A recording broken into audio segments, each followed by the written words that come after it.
अभिनंदन करिए बजरंगबली के अनन्य भक्त धीरेंद्र कृष्ण शास्त्री जी का। जोरदार तालियों के साथ अभिनंदन है।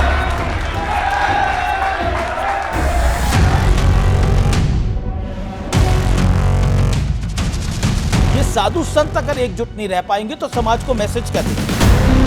संतों से प्रार्थना है वीडियो ना करें। सभी को 3 बच्चे पैदा करने नहीं 4। चच्चे के 30 बच्चे हो सकते हैं तो हिंदुओं के 4 क्यों नहीं हो सकते हैं? अखिलेश यादव ने आरोप लगाया कि धीरेंद्र शास्त्री 50 लाख रुपए लेते हैं, वो भी अंडर द टेबल। इंतजार है कि कोई देखे जाए, हम तो कहते हैं ऊपर टेबल पे दे जाए। मुनीर के बारे में आप कहना क्या चाहते हैं? कुछ भी नहीं, झिटलेट आदमी। इसका मतलब भी समझा दीजिए। गूगल करो। हिंदू का ही धर्म परिवर्तन क्यों होता है? उसको अपने देवता में चमत्कार नहीं दिखाई देता, लेकिन फूफा वालों में चमत्कार दिखाई देता। हाँ, वो ऐसे रूमाल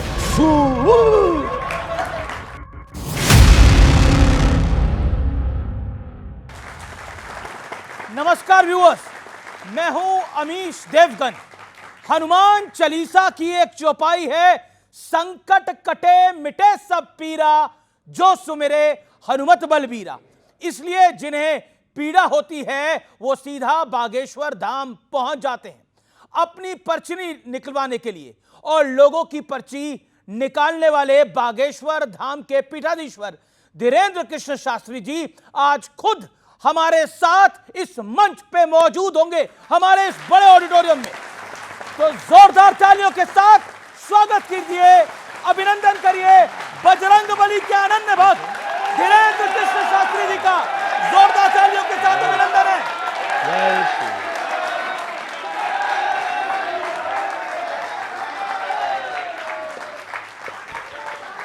स्वागत है आपका बाबा। बहुत बहुत धन्यवाद। आप कैसे हैं? मैं ठीक हूं, आप कैसे हैं? आइए। जय श्री राम। तो बागेश्वर धाम के पीठाधीश्वर धीरेंद्र कृष्ण शास्त्री आज हमारे इस मंच पर हैं। एक बार फिर जोरदार तालियां धीरेंद्र कृष्ण शास्त्री जी के लिए।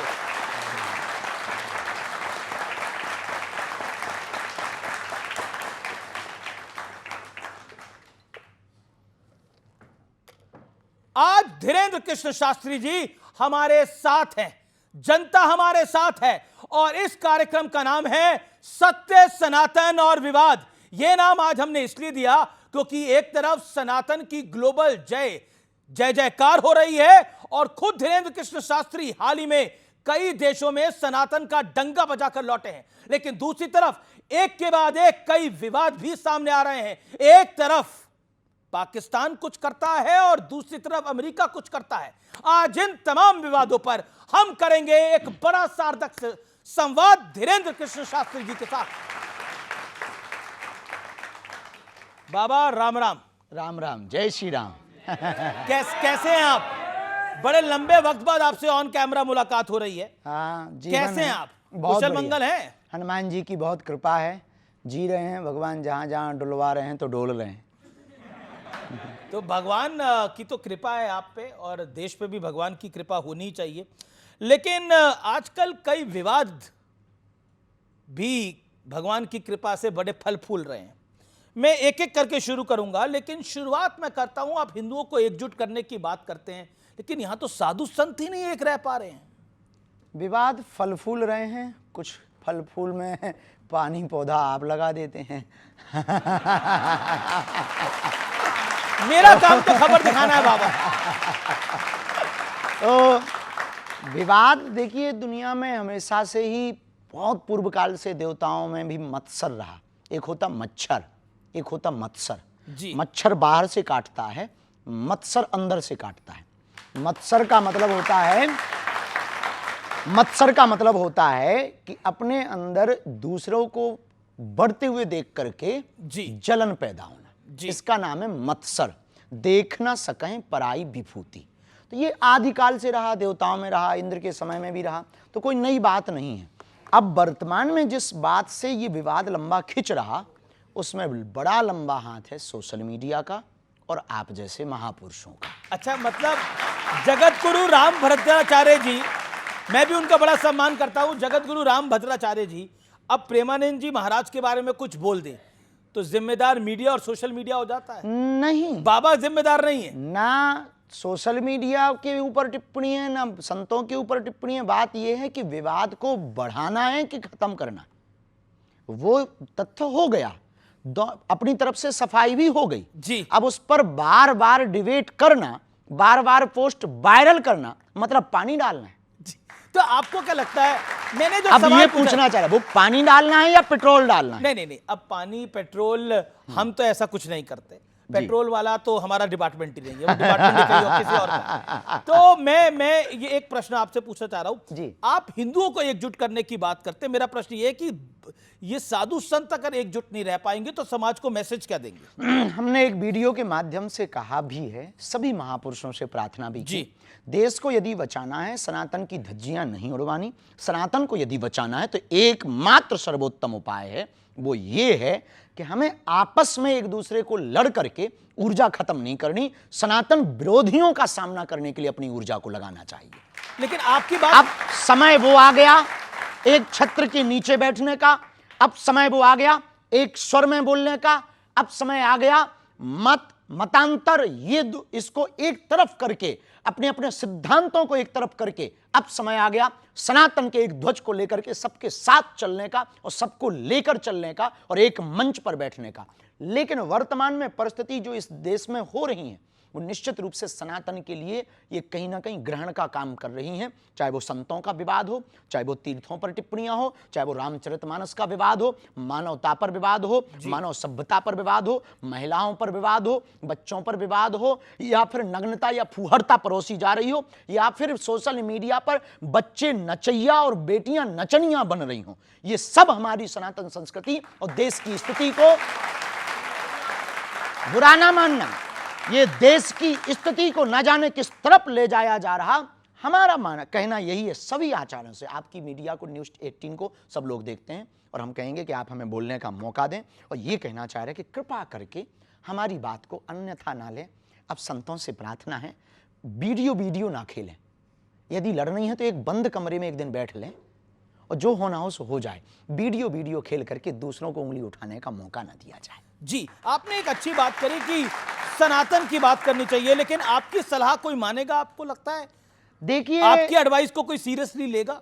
अब बारिश तो होती है, कोई छाता ले या ना ले उससे मेघों को कोई फर्क नहीं पड़ता। तो आपको बागेश्वर बाबा डर नहीं लगता, धीरेन्द्र शास्त्री जी डर नहीं लगता, बड़े बड़े धर्माचार्य हैं, बड़े बड़े आचार्य हैं, बड़े बड़े साधु संत हैं, कहीं आपके पीछे ना पड़ जाए? कुछ तो पड़े हुए हैं। पड़ जाएंगे, हम चरण पकड़ लेंगे शंकराचार्य, और फिर इसके बाद भी वो कुछ करेंगे तो पिट लेंगे। इससे ज्यादा संतों से एक बात याद रखना, औरों से नहीं, संतों से ओनली। बाकी तो डरते तो हम किसी के बाप से नहीं है।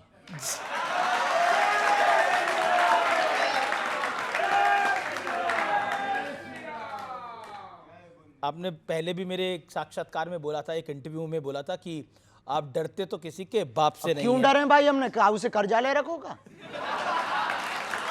हमने किसी से कर्जा नहीं लिया, किसी की बहन बेटी के साथ गलत नहीं किया। देश के लिए जी रहे, देश के लिए मर रहे, राष्ट्र के लिए कार्य कर रहे, बेटियों का विवाह करवा रहे, भंडारा करवा रहे, हॉस्पिटल के लिए पुरुषार्थ कर रहे, कथा से लोगों के जीवन बदलने का प्रयत्न कर रहे, जन चेतना जागृति की पदयात्रा कर रहे, वैचारिक क्रांति कर रहे। अब हमने लूटा है किसी को हमने पकड़ा है या किसी को छेड़ा है, या हमने तुम्हारे आपके इस जो मीडिया का जो भी जिसका हो इस पर कब्जा किया हो, तब डरे हम। देखिए,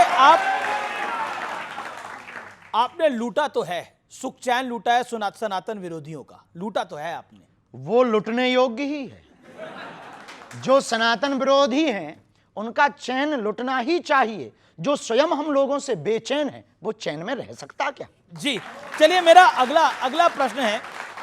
संघ प्रमुख मोहन भागवत जी ने एक बहुत बड़ी बात कही। उन्होंने कहा कि सभी को 3 बच्चे पैदा करने चाहिए। नहीं, 4।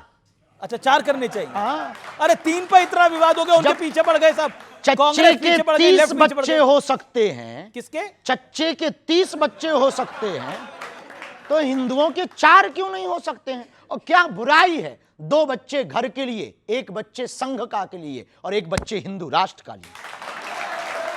ये तो फिर फैमिली प्लानिंग का तो बैंड ही बच जाएगा पूरा है जी। फैमिली प्लानिंग का तो बैंड ही बच जाएगा। जब उनके 12-12 बच्चे खा पी लेते भगवान की कृपा से, तो 4 नहीं पाल पाओगे। तो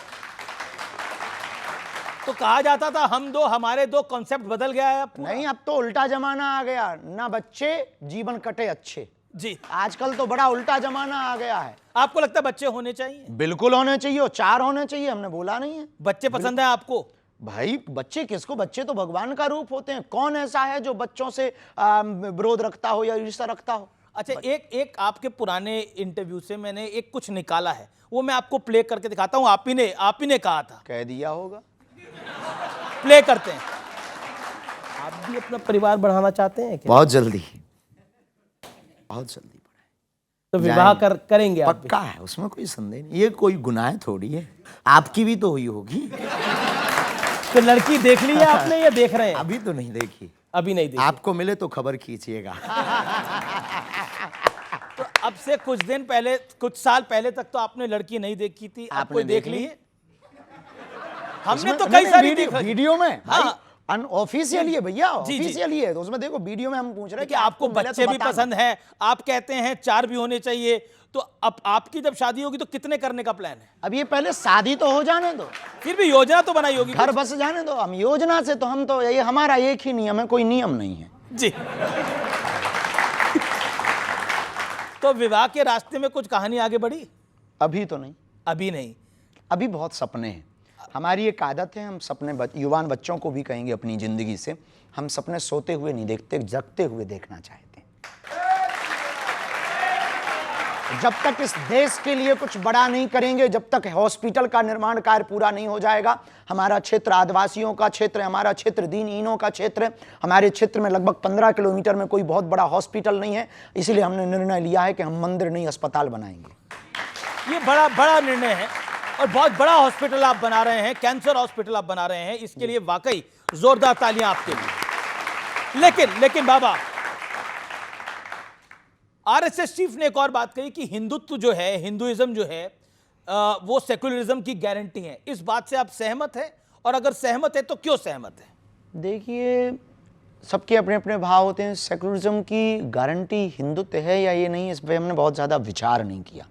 हम इतना कहेंगे कि सत्य, झूठ का बाजार इसलिए चलता है क्योंकि सत्य के सौदागर होते हैं, और झूठ की महिमा भी तब तक है जब तक सत्य है, और सत्य की महिमा भी तब तक है जब तक झूठ है। यदि सभी सत्यवादी हो जाएंगे तो फिर झूठ कहाँ जाएगा, और फिर सब सत्यवादी हो जाएंगे तो तोड़ खत्म हो जाएगा। तो क्या मुसलमानों की वजह से सेकुलरिज्म नहीं है, सिर्फ हिंदुओं की वजह से सेकुलर है भारत? देखिए, भारत में हिंदुओं को और हिंदुत्व को खतरा हिंदुओं से, अच्छा, मुसलमानों से तो बहुत बाद में। हिंदुओं का खतरा हिंदुओं से, उन हिंदुओं से जो खाते भारत का है, गाते पाकिस्तान का। कौन है ऐसे आपकी नजर में? आप जैसे फॉर एग्जांपल आपकी न्यूज़ों पर बहुत लोग आते रहते हैं जो कहते रहते हैं कि हमें भारत में डर लगता है। आपकी न्यूज़ों पर आते रहते हैं कि ये सब भगवा आतंकवाद है। आपकी न्यूज़ों पर आते रहते हैं जो हिंदुत्व पर टिप्पणी करते, आपकी न्यूज़ों पर आते रहते हैं जो पदयात्रा पर टिप्पणी करते, आपकी न्यूज़ों पर आते रहते हैं जो सनातन पर टिप्पणी करते, आपकी ही न्यूज़ पर आते रहते हैं जो गजवाए हिंद चाहते हैं।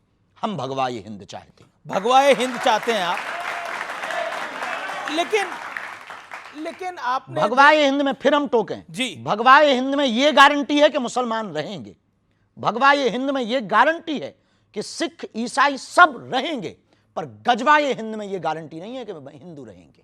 जी, लेकिन मैं भगवा हिंद और गजवा हिंद पर भी आऊंगा, लेकिन आपने युवाओं की बात करी। आजकल का युवा जो है वो ज्यादा रील में रहना पसंद करता है, रियल में रहना पसंद नहीं करता। वो रिलेशनशिप में यकीन नहीं करता, सिचुएशनशिप में यकीन करता है।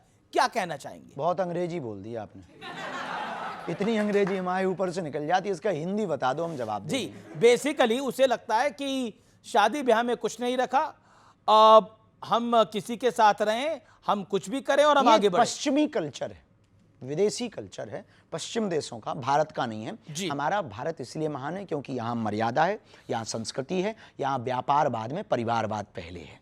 तो हमारे भारत में परिवार की प्रमुखता है, हमारे भारत में मर्यादा है, हमारे भारत में प्रभु श्री राम का चरित्र इसलिए गाया जाता है कि सूर्पनखा जैसी एक दूसरी स्त्री प्रपोजल लेकर आती है तो भगवान राम कहते हैं कि हमें स्वीकार नहीं है, एक पत्नी व्रत धारण करते हैं, ये हमारा भारत है, ये हमारी मर्यादा है। और रामचरितमानस की खूबी देखना, राम जी के सामने जब सूर्पनखा कहती है कि तुम सम पुरुष न मोसम नारी, आपके समान पुरुष नहीं, हमारे समान नारी नहीं, हम युवान बच्चों को, रामायण पढ़ने वाले प्रेमियों को कहना चाहेंगे जरा सीखना प्रभु श्री राम से। जो लोग कहते हैं कि हमारी गलती नहीं है, उनको सीखना चाहिए कि वो बहका दिया इसलिए हम बहक गए। उनके मुंह पर यह सबसे बड़ा तमाचा है रामचरितमानस का पात्र कि जब सूर्पनखा आती है वो कहती है कि आपके समान पुरुष नहीं, हमारे जैसी नारी नहीं, तब राम जी जवाब उससे बात उससे करते हैं, लेकिन सीतह चितय कही ते ही बाता, देखते जानकी माता की तरफ है, बात सूर्पनखा से करते हैं। किसी ने पूछा कि बात आपसे सूर्पनखा कर रही पर आप देख जानकी जी की तरफ क्यों रहे, तब प्रभु श्री राम ने जवाब दिया कि कोई पराई नारी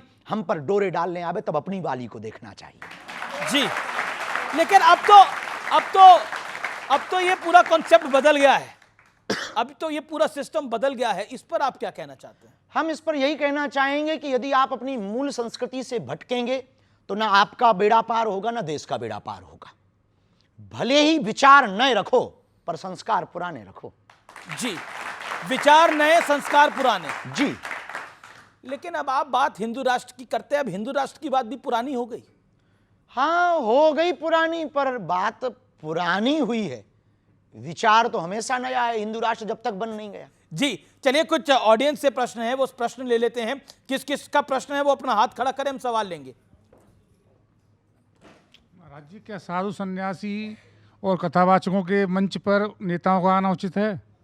देखिए, राजपीठ और व्यासपीठ दोनों एक दूसरे के पूरक हैं। व्यासपीठ जो परंपरा और जो संकेत करे, उसमें यदि राजपीठ के लोग सुधार के लिए अपने जीवन में आत्मसात करने के लिए आते हैं तो कोई बुराई नहीं है। हम जिस सनातन धर्म व्यासपीठ की परंपरा में बैठते हैं उस व्यासपीठ से बिगड़े को भी गले लगाने की क्षमता रखते हैं। फिर राजनेताओं की तो बात अलग है। सुधारने के लिए कोई भी आ सकता है, सुधारने के लिए नया है। जी जी, व्यासपीठ ज्ञान लेने की जगह है, देने की जगह नहीं है। व्यासपीठ सनातन को चमकाने की जगह है, खुद का चेहरा चमकाने की जगह नहीं है।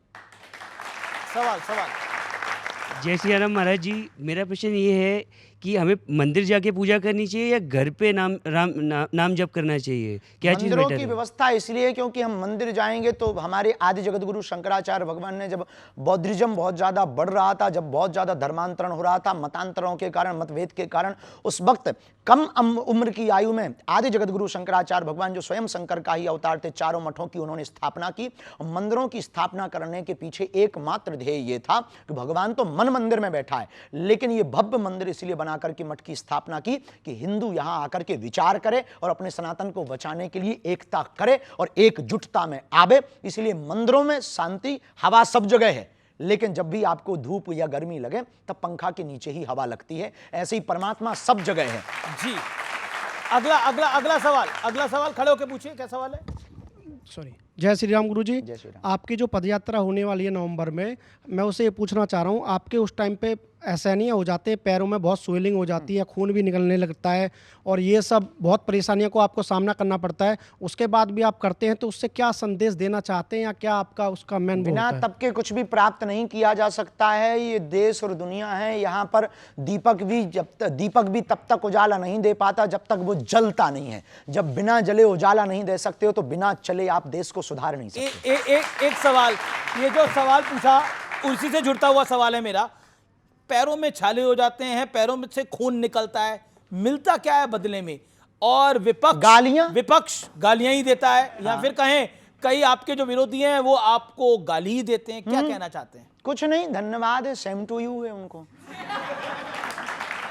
अच्छा, एक आप पर आरोप है, आरोपों की झड़ी लग रही है, सवाल ले लेते हैं। क्या सवाल है आपका, बोलिए। सर, छत्तीसगढ़ बस्तर का हूँ सर। बहुत अच्छी जगह से। सर, सवाल ये है कि धर्मांतरण को लेकर जो बस्तर में भोले भाले आदिवासी जो धर्मांतरण का शिकार हो रहे हैं, उसके लिए आपकी योजना क्या है सर? क्योंकि अभी हर तो ये दूसरे पद दिन यात्राएं हम कर ही रहे हैं। भविष्य में छत्तीसगढ़ में रथ यात्रा करेंगे और उसकी योजना सिर्फ यही है कि हिंदू को स्वयं जगना पड़ेगा। एक अकेला धीरेन्द्र कृष्ण शास्त्री की जिम्मेदारी नहीं है भारत को हिंदू राष्ट्र बनाने की, हॉस्पिटल बनाने की या धर्मांतरण रोकने की। इस देश के प्रत्येक व्यक्ति को बाबा बागेश्वर बनना पड़ेगा, तभी भारत हिंदू राष्ट्र होगा।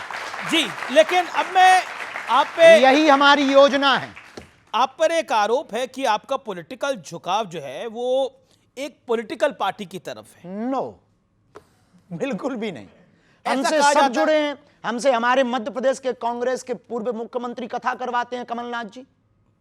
वहां के पूर्व मुख्यमंत्री रहे, उनके सुपुत्र दिग्विजय सिंह के सुपुत्र जयवर्धन जी हमारे मंचों पर आते। हमारी बहुत निजता मैं भी है, बताता बहुत हूं प्रेम भी है। ये क्यों बोला जाता है। हाँ। इसी साल फरवरी के अंदर मैं अपने जो आप पे आरोप लगता है उसको आगे बढ़ाता हूं। इसी साल फरवरी में प्रधानमंत्री नरेंद्र मोदी आपके बुलावे पर बागेश्वर धाम पहुंचे थे। उन्होंने आपको अपना छोटा भाई कहकर संबोधित करा।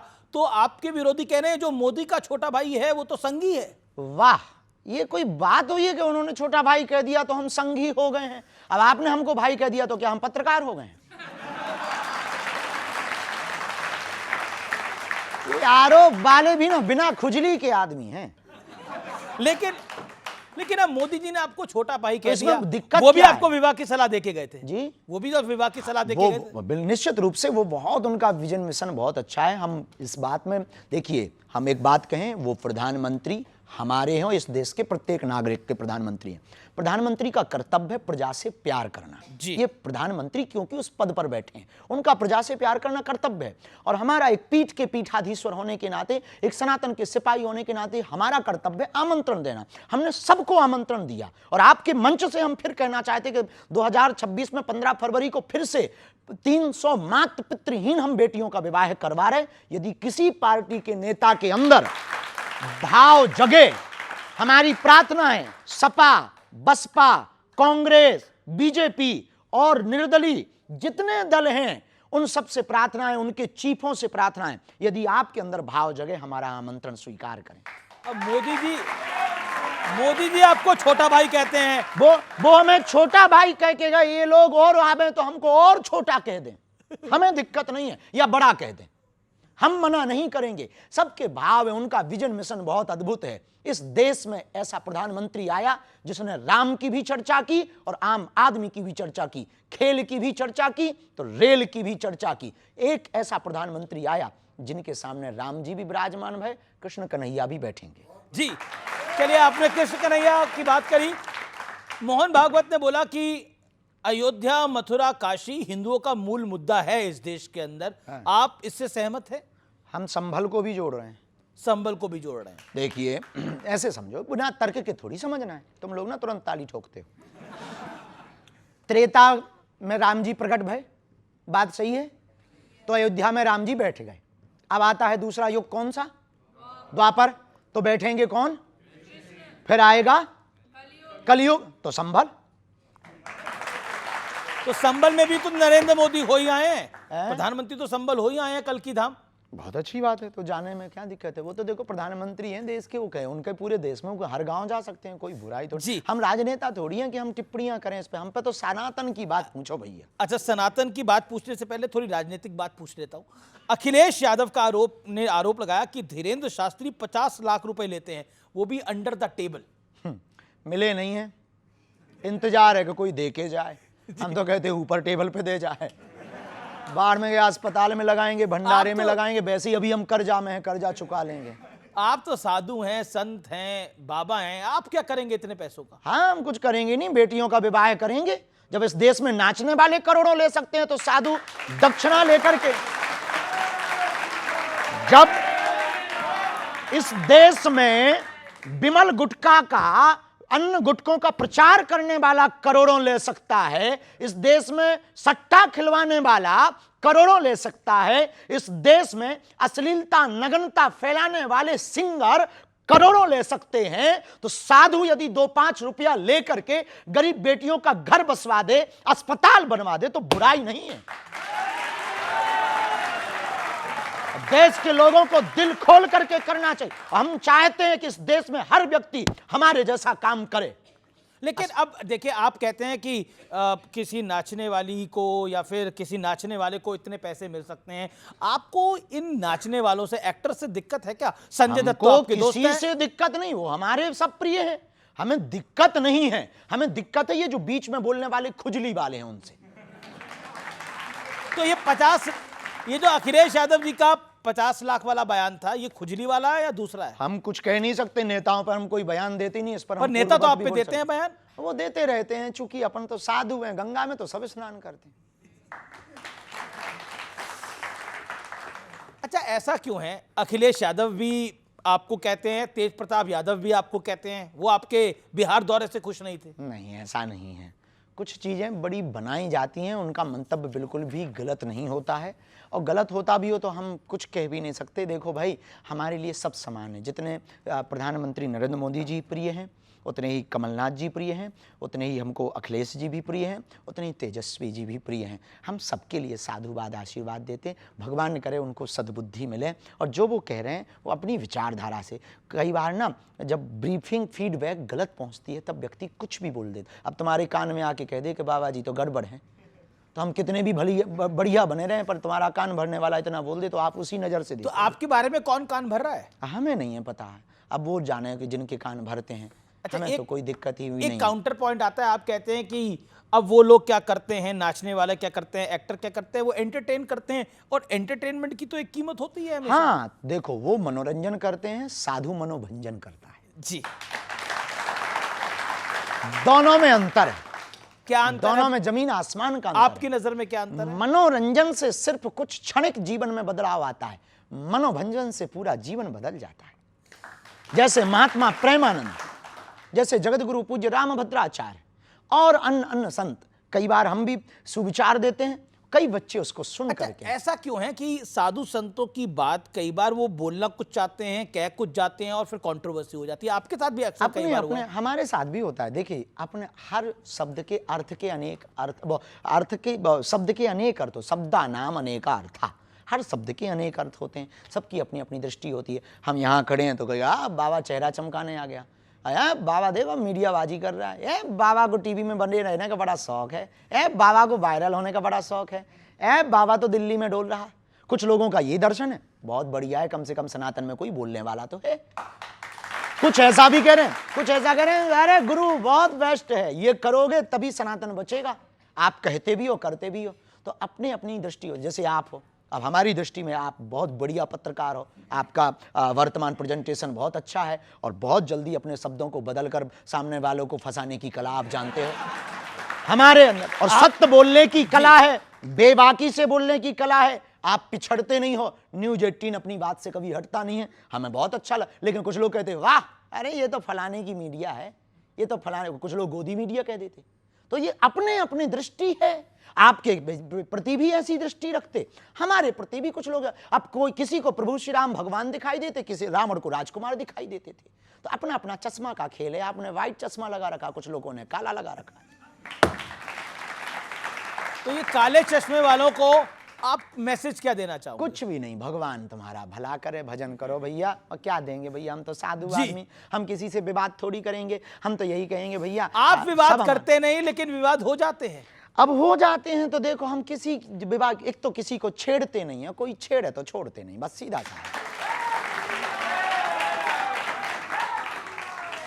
अच्छा, क्योंकि आपने भगवा हिंद की बात करी, हिंदू राष्ट्र की बात करी, क्या ये सांप्रदायिक सोच नहीं है? क्या ये कट्टर सोच नहीं? वाह, गजवाए हिंद, अच्छी सोच है।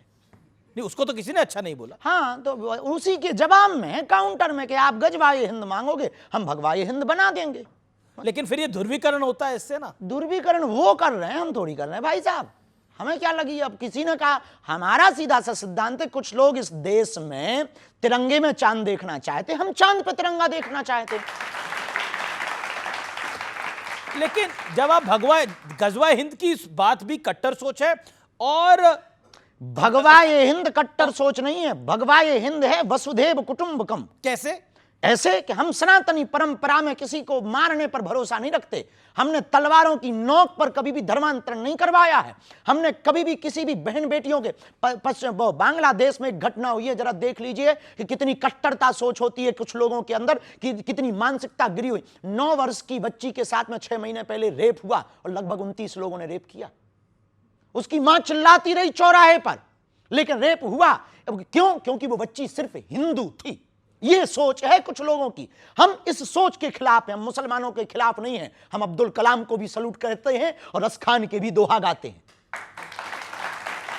बात आती है तो हमने कभी ये नहीं कहा कि मजा रहे, उनकी आस्था के श्रद्धा का केंद्र है। हमने कभी ये नहीं कहा कि मुसलमान इस्लाम खराब है, नहीं। सबको अपनी अपनी आस्था का पूजा करने का अधिकार है, सबको अपने ईश्वर को मनाने का अधिकार है, लेकिन आप दबाव देकर के नहीं मना सकते, आप प्रभाव देकर के नहीं मना सकते हैं। तो गजवा ये हिंद है, सर तन से कलम कर देना, ये सोच का। भगवा ये हिंद है, सबको गले लगा लेना। लेकिन विपक्षी पार्टियां तो देश का भला ही सोचती हैं, वो भी परेशान हो जाती हैं। वो कहती हैं कि ये सांप्रदायिक सोच है, और साथ में वो ये भी कहती हैं ये देश तोड़ने वाली विचारधारा है। तो दोनों देखो, पहली वाली तो हम बात मान लेंगे कि देश तोड़ने वाली विचारधारा है गजवाई हिंद। भगवा ये हिंद तो नहीं है, ये बात हम मानने को इसलिए तैयार नहीं है। वो भगवा हिंद को भी कहते हैं कि ये देश तोड़ने वाली विचारधारा। अब वो अपने अपने विचार हैं, क्योंकि उन्होंने पढ़ा नहीं ना जी। मेरा अगला सवाल आपसे बड़ा महत्वपूर्ण है। आपको ध्यान होगा एक मालेगांव ब्लास्ट केस हुआ था और इसके तमाम आरोपियों को बरी कर दिया गया। तब हमारी उम्र मात्र 7-8 साल की थी। हमने बाद में आर्टिकल्स में पढ़ा, इंटरव्यू को देखा, बहुत सी न्यूज़ों को पढ़ा, कोशिश भर पढ़ते हैं, तथ्य होना चाहिए। उस वक्त विदेशी ताकतों ने सोच समझ करके एक ट्रेंड चलाया था, थीम भगवा आतंकवाद, सोची समझी साजिश में, और पूरे देश में एक थीम वायरल हुई थी, भगवा आतंकवाद। लेकिन भगवान की बड़ी कृपा है, 19 साल बाद ना, 19 साल है, 2006, तो कितने साल हो गए? 19 साल हो गए। 19 साल बाद इस देश की न्यायपालिका ने यह सिद्ध कर दिया भगवा आतंकवाद नहीं होता। पूर्व मुख्यमंत्री हैं पृथ्वीराज चौहान, वो कहते हैं कि भगवा आतंकवाद तो नहीं होता, सही बात है, लेकिन सनातनी आतंकवाद होता है। उन्होंने अभी 2025 में यह बयान दिया है। हम उन पर कोई जवाब नहीं देंगे, नेता का जवाब दें हम। फिर भी सनातन आतंकवाद पर आपका कमेंट? अभी तक कोई हमको तथ्य मिला नहीं कि सनातन आतंकवाद किसी भी, देखिए, आतंकवाद का कोई धर्म या मजहब नहीं होता। आतंकवादी एक विचारधारा है, देश के ऊपर हिंसा करके या किसी भी जगह पर हिंसा करके अपनी बातों को मनवाना या देश की मानवीय परंपरा को खत्म करना, मानवता पर आपने बोला आतंकवाद का कोई धर्म नहीं होता, कोई भी आतंकवादी हो सकता, हम मानते हैं, पर पाकिस्तान आतंकवादी है, पाकिस्तान में आतंकवादी है, ये धर्म है जी।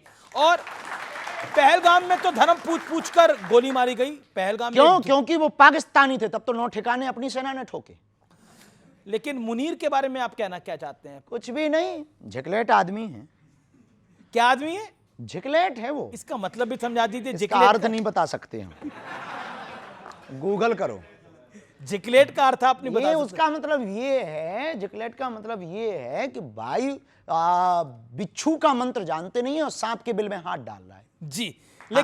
लेकिन मुनीर ने जो बात बोली, जब पहलगाम आतंकी हमले से पहले उन्होंने बोला हमारा देश अलग इसलिए हुआ क्योंकि हम में और हिंदुओं में बहुत फर्क है, हमारी पद्धति अलग है, हमारा जीवन अलग है। बिल्कुल। 1947 में आपको अलग एक जगह भी दे दी, पर हमको एक बात से आज भी हमको मन में दुख है। जब 1947 में 47 में धर्म के नाम पर जगह बांट दी, तो देश में ये बच कौन गए? बताइए, धर्म के नाम पर बंटवारा हुआ कि नहीं हुआ? फिर जब धर्म के नाम पर बंटवारा हुआ तो एक बंटवारे में कमी रह गई। क्या कमी रह गई? वो ये रह गई कि फिर बिल्कुल ही यहां से सफाया कर देना चाहिए थे वहां उनके वाले, और हमारे वाले वहां से पूरे ले आने थे यहाँ। लेकिन अब तो हुआ नहीं है। अब वो तो हम नहीं थे, नहीं तो हम ऐसा करते। लेकिन ऑपरेशन सिंदूर को लेकर बहुत सारी बयानबाजी हुई, लेकिन अमिताभ बच्चन को तो आप जानते होंगे। नाम सुना है, हमारा परिचय नहीं है उनसे। उनकी धर्मपत्नी है जया बच्चन, उन्होंने बोला ये ऑपरेशन सिंदूर क्या नाम होता है? हम नहीं कह सकते उनकी बात पर, क्योंकि किसी की पर आपको लगता है नेताओं ऑपरेशन की सिंदूर टिप्पणी नाम गलत है?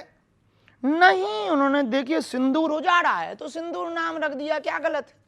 सठे साठ्यम समाचरित, शास्त्र कहता है जैसे को तैसा। ऑपरेशन महादेव, बहुत अच्छा।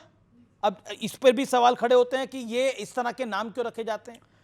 अब कुछ लोगों को तो पहले पढ़ाया जाता था गा से गणेश, तो कुछ लोग कहते थे इससे सांप्रदायिकता फैलती है, तो फिर गा से गधा पढ़ाया जाने लगा, और गा से गणेश बंद हुआ, गा से गधा पढ़ाया जाने लगा, तब से हो गया खेल, गधे ही पैदा हो रहे हैं। अब मैं आपको बताता हूं, बाला साहब ठाकरे की जो पार्टी है, उनकी पार्टी के एक संजय हैं और संजय राउत, वो कहते हैं कि ऑपरेशन महादेव, ऑपरेशन सिंदूर जैसे नामों के जरिए धार्मिक रंग दिया जाता है। नहीं, महादेव संहार के देवता हैं और शंकर जी सबके हैं। इस दुनिया में 3000 साल पहले जी कोई भी दूसरा धर्म नहीं था सनातन को छोड़कर। अब कोई अपने बाप को बाप नहीं बोल रहा तो ये उन लोगों की गलती है।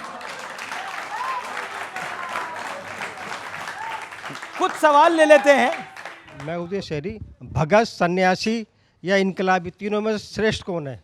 भक्त भक्त भक्त यानी भक्त, भक्त भक्त, ऐसी बात है ना, भक्त, सन्यासी और और इनकलाबी। इनकलाबी मतलब राष्ट्रप्रेमी, क्या राष्ट्रप्रेमी? राष्ट्रप्रेमी, यही तीनों ही जो ठीक हैं। देखिए, भक्त और सन्यासी दो अलग नहीं, एक ही हैं, जैसे चीनी और शुगर, ठीक है? दोनों ही। भक्त के बिना सन्यासी नहीं हो सकता, भक्ति के बिना सन्यासी कैसे हो सकता, और भक्ति के बिना इनकलाबी भी नहीं हो सकता। राष्ट्र की भक्ति ना हो तो वो इनकलाब जिंदाबाद कैसे बोलेगा? 2 लाइन में मैं वंदन करूंगा कि चुरा कर रंग जीवन के सत्य सनातन धर्म के मंच पे आए हैं। समय की दौड़ में हमने यहाँ कुछ पल बिताए हैं। मिलेगा साथ शास्त्री जी का हम सम्मान करते हैं। सुशोभित मंच से हम वंदन बारंबार करते हैं। जय श्री राम। राधे राधे गुरुजी। राधे राधे। मेरा आपसे ये प्रश्न है कि एक व्यक्ति के जीवन में सफलता का रहस्य क्या होता है, और एक व्यक्ति को सफल होने के लिए सिर्फ मेहनत या फिर किस्मत का भी साथ देना जरूरी होता है? सफलता पाने के लिए 3 सूत्र हैं, हमारे निजी अनुभव के सूत्र हैं। यदि वो आप पालोगे तो शायद आप सफलता पा पाओगे। सोचो, बोलो, करो। पश्चिमी विचारक ने कहा है कि जो आप सोचेंगे वो आप बोलने लगेंगे, जो आप बोलेंगे वो शब्द बनेंगे, जो शब्द बनेंगे वो आदत बनेगी, जो आदत बनेगी वो आपके कर्म बनेंगे, जो कर्म बनेंगे वो आपका भाग्य बनेगा। जी सवाल मेरा सवाल ये है कि हम जैसा देखते हैं कि हिंदुत्व पर कुछ भी बोल देना बहुत आसान होता है, कोई भी अपनी मर्जी से जो मन में आता है बोल देता है, लेकिन और धर्मों में कुछ भी बोलना, उस पर फिर हम देखते हैं कि जैसे अटैक हो जाते हैं, हमले हो जाते हैं, लेकिन हिंदुत्व पे और फिर उस पर कोई एक्शन भी नहीं होता। तो इसको आप कैसे देखते हैं? ये हिंदुओं की बुजदिली पना का परिणाम है कि वो रामचरितमानस जलाते रहे, तुम चुप रहे, वो गाय काटते रहे, तुम चुप रहे, वो राम मंदिर पर 500 साल तक तुम्हें कोर्ट में घिसवाते रहे, तुम चुप रहे, वो मंदिर तोड़कर मस्जिद बनाते रहे, तुम चुप रहे, वो तुम्हारे राम के होने का सबूत मंगाते रहे, तुम चुप रहे, वो गंगा को भी कुछ और कहते रहे, तुम चुप रहे, वो दुर्गा को भी कुछ और कहते रहे, तुम चुप रहे, वो राम सेतु को भी कुछ कहते रहे, तुम चुप रहे। राम सेतु का अर्थ ही है राम सेतु, फिर भी वो राम सेतु का मतलब पूछते हैं। इसका मंतव्य हिंदू बहुत बड़ा बुजदिल है।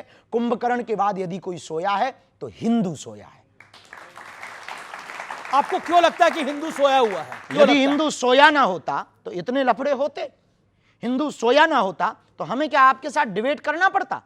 हिंदू सोया ना होता तो इनकी आवाज को हमें उठाना होता? हिंदू सोया ना होता तो क्या हमें पदयात्राएं करनी होती? हिंदू सोया ना होता तो क्या हमें धर्म विरोधियों से लड़ना पड़ता? हिंदू सोया ना होता तो क्या हमारी रामायण को जलाया जाता? हिंदू सोया ना होता तो क्या हमारी आस्था के प्रतीक तीर्थ राम मंदिर, कृष्ण मंदिर या संबल में मंदिरों को तोड़ करके दूसरे मजहब के आस्था के केंद्र बनाए जाते? हिंदू सोया ना होता तो क्या हमारे राम को काल्पनिक कहा जाता? हिंदू सोया ना होता तो क्या द्रौपदी के ऊपर परिहास किया जाता? हिंदू सोया ना होता तो क्या हमारे प्रभु श्री राम के बारे में अनर्गल टिप्पणियां की जाती? हिंदू सोया ना होता तो क्या इस देश में गाय कटने के वूचड़ खाने होते, हिंदू सोया ना होता तो क्या यमुना गंदी होती, हिंदू सोया ना होता तो क्या गंगा गंदी ना होती, हिंदू सोया ना होता तो क्या हमारे तीर्थों पर ब्लास्ट होते? कि हिंदू सोया है।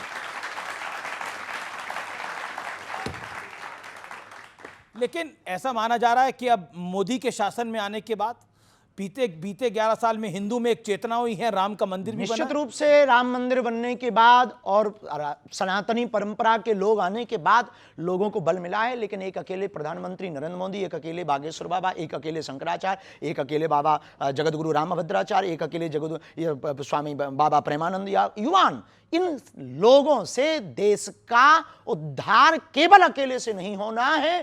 प्रत्येक व्यक्ति को सनातन का फाइटर सिपाही बनना पड़ेगा। एक प्रश्न मेरा पूरी जनता की तरफ से, इस देश के युवा से बाबा बागेश्वर को क्या उम्मीदें हैं?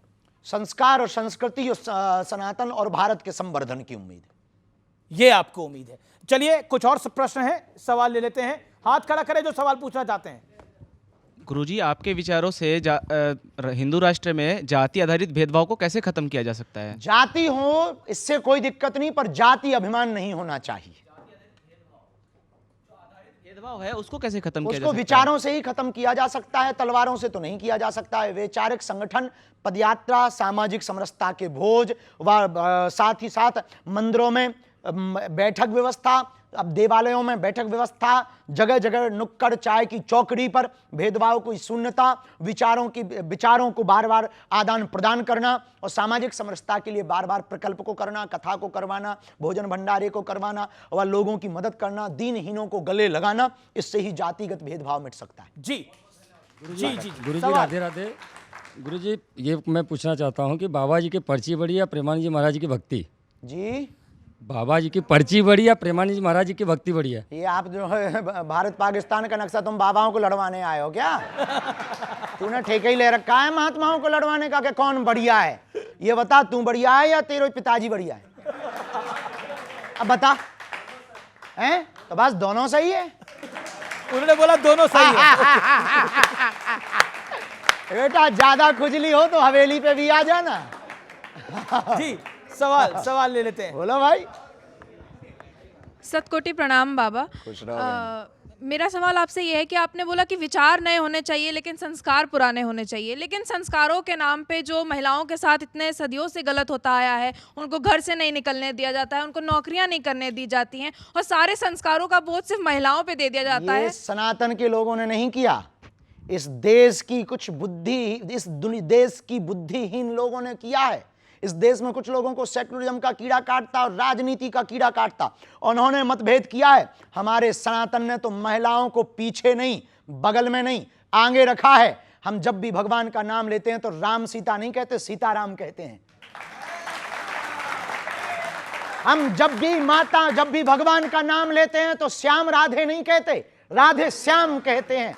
हमारे सनातन में तो मातृ शक्ति को यत्र नार्यस्तु पूज्यन्ते रमन्ते तत्र देवता, जहां नारी की पूजा है वहां देवता वास करते हैं। हमारे सनातन में लिखा, नारी निंदा मत करो, नारी रतन खदान, नारी से नर उपजे ध्रुव प्रहलाद समान। जी, तो हमारे सनातन धर्म ने, हमारी सनातनी परंपरा ने, हमारे वेदों ने, हमारे ऋषियों ने कभी भी मातृ शक्ति का अनादर नहीं किया, उनको सबसे आगे बैठाया है। बिना शक्ति के शिव भी अधूरे हैं। ये कुछ इस देश में कुठाराघात, इस देश को बिगाड़ने और पुरुष स्त्री के बीच में भेद करने वाले कुछ बुद्धिहीन लोगों ने ये भेद फैलाए हैं। हमारे सनातन में ये भेद नहीं है। महाराज जी, मेरा प्रश्न ये था, जिस प्रकार आपकी रुचि जिस प्रकार बजरंगबली में, उसी प्रकार से हम अपनी रुचि कैसे अपने इष्ट में लाएं और किस प्रकार नाम में रुचि और प्रीति बढ़ाएं? देखिए, भगवान के प्रति रुचि बढ़ाने के लिए उनके निरंतर महापुरुषों की वाणियों से उनकी कथाओं को श्रवण करना, उनकी लीलाओं को श्रवण करना, उस पर चिंतन करना, उसको अनुभव और महसूस करना। जब छोटी छोटी बातों में आप सजगता ले आएंगे, महसूस करने लगेंगे, तो आपको लगेगा कि आपका नाम जप में रटन लग गई है और आप आज जपा जप विधि में आ जाएंगे। अनवरत आपके जिह्वा से नाम जप चलने लगेगा और जब आप प्रेमास्पद में भर जाएंगे। स्वामी रामकृष्ण परमहंस जी से यही प्रश्न किसी ने किया कि हमको भगवान को पाना है, आप उपाय बताओ। उन्होंने कहा कल आना। वो बेचारा कल चला गया। बोले नदी चल, वो बेचारा नदी चला गया। अब परमहंस जी नदी में कूद गए, अब बोले तू भी आ जा। तो सीधा साधा आदमी रहा होगा तुम्हारे जैसा। नदी में कूद गया वो, जैसे ही वो नदी में कूदा वो ऊपर चढ़ बैठे, सिर पे बैठ गए। अब वो फड़फड़ाने लगा पानी में, क्योंकि श्वास नहीं ले पा रहा था। जब थोड़ी देर बाद रामकृष्ण परमहंस जी ने छोड़ा तो उसने पूछा कि ये क्या था? हमें तो पागल पहले लग रहे थे, अब कन्फर्म हो गया।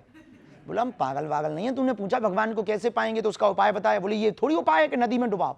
बोले जिस प्रकार तू नदी में श्वास लेने के लिए तड़प रहा था, ऐसे ही तड़प जब तू परमात्मा के लिए अंदर ले आएगा तो परमात्मा की प्राप्ति हो जाएगी। तड़प को बढ़ाने के लिए प्रेम बहुत ज़्यादा जरूरी है। तड़प को बढ़ाने के लिए उनकी लीलाएं सुनना बहुत ज़्यादा जरूरी है। तड़प को बढ़ाने के लिए महापुरुषों के चरित्रों को, जीवन को देखना बहुत ज़्यादा जरूरी है। तो नाम पर भी निष्ठा होगी और भगवान पर भी निष्ठा। आपने प्रेम की बात करी, तड़प की बात करी, ये युवा पीढ़ी के लिए सवाल है। आपकी नज़र में प्रेम क्या है, प्यार क्या है, लव क्या है? देखिए अब लव का हमें पता नहीं, प्रेम का पता है। आजकल लव के बहुत से अर्थ हैं। प्रेम का मतलब है समर्पित हो जाना।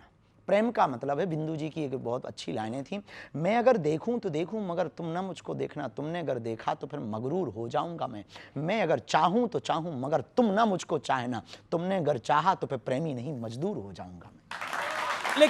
लेकिन राधा और मीरा के प्रेम में, प्यार में, इश्क में और आज की जनरेशन की इश्क तो नाम ही मत लीजिए। नहीं, तो आज प्रेम ही नाम लो, बहुत बेहतर। तो आज की जनरेशन की मोहब्बत में क्या फर्क है जी? आज की जनरेशन की मोहब्बत वो में क्या शाश्वत प्रेम है, पवित्र प्रेम है। और आज का प्रेम वासना का प्रेम है। आज का प्रेम है भोग का प्रेम। आज का प्रेम है सिर्फ शारीरिक सुख का प्रेम। आज का प्रेम है क्षणिक में बदलने का प्रेम। आज का प्रेम सिर्फ बिस्तर तक रह गया है। बुरा मत मानना, आपकी टीवी पर ऐसी बात बोलेंगे कई लोगों को लगेगा बाबा बहुत विचित्र बात बोल रहा। बिस्तर पर ले जाने वाले तुम्हें बहुत लोग मिलेंगे, मंजिल पर ले जाने वाला कोई मिलेगा। तो आप राधा और मीरा के प्रेम को आज के प्रेम से नहीं तोल सकते, क्योंकि आज का प्रेम वासना का है। मीरा और राधा का प्रेम उपासना का था। और मीरा और राधा ने सिर्फ कृष्ण से प्रेम किया। और आजकल के बेटा और बेटी तो भगवान ही बचाएं। क्या आपको आज के बेटे और बेटियों में, लड़के लड़कियों में क्या गड़बड़ दिख रही है? कुछ भी गड़बड़ नहीं, हमें तो सब अच्छे ही दिख रहे हैं। हमें क्या लेना देना। हम उनको एक सलाह कोई देना चाहेंगे आप अपनी तरफ? यही सलाह देंगे कि देखो भाई बुरा मत मानना, ये प्यार मोहब्बत इसके जो भी तुमने नाम देते हो ये सब बाद में कर लेना, पहले सफलता पा लेना। पहले सफलता पा लो। अब ये डोनाल्ड ट्रंप को क्या टेंशन है आपकी राय के अंदर? हमारा पड़ोसी तो नहीं है, दूर है डोनाल्ड ट्रंप तो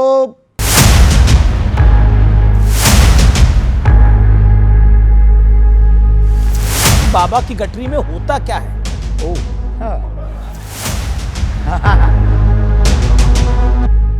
अब आप बताइए, इतना महंगा चश्मा, यॉट पे घूम रहे हैं, तो किसी हलवा नाथ में फोटो खींचे डोनाल्ड ट्रंप। अब इस पे तो कुछ बोलना पड़ेगा।